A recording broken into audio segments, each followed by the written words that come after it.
મુખ્યમંત્રી ભૂપેન્દ્ર પટેલે બનાસકાંઠાના દાંતીવાડાથી આજે રાજ્યવ્યાપી રવિ કૃષિ મહોત્સવ 2024નો કૃષિમંત્રી રાઘવજી પટેલની ઉપસ્થિતિમાં પ્રારંભ કરાવ્યો હતો।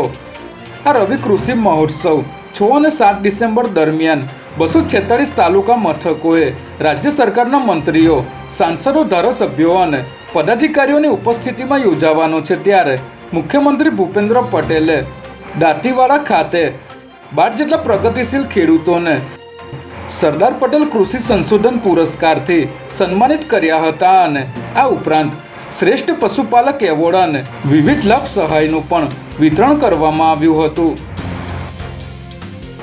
અમદાવાદ શહેર પોલીસે વર્ષ 2023-24ના હત્યા, લૂંટ, મારામારી સહિતના 12થી પણ વધુ ગુનાઓની આંકડાકીય માહિતી જાહેર કરી છે, જેમાં પોલીસ દ્વારા ગયા વર્ષ કરતાં આ વર્ષે ગુનાખોરીના દરમાં ઘટાડો થયો હોવાનો દાવો કરવામાં આવી રહ્યો છે।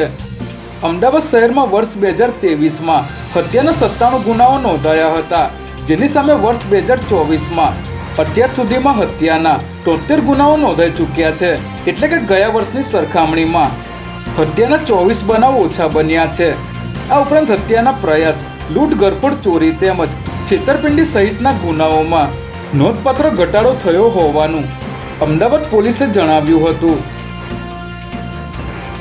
અમદાવાદના સાબરમતી રિવરફ્રન્ટ પર હિટ એન્ડ રન અકસ્માતમાં મહિલા કોન્સ્ટેબલનું ઘટના સ્થળે જ મોત નીપજ્યું હોવાની ઘટના સામે આવી છે, જેમાં ખાડિયા પોલીસ સ્ટેશનમાં કોન્સ્ટેબલ તરીકે ફરજ બજાવતા શારદાબેન ડાભી નરેન્દ્ર મોદી સ્ટેડિયમથી બંદોબસ્ત પૂર્ણ કરીને પોતાનું એક્ટિવા લઈને ઘરે પરત ફરી રહ્યા હતા।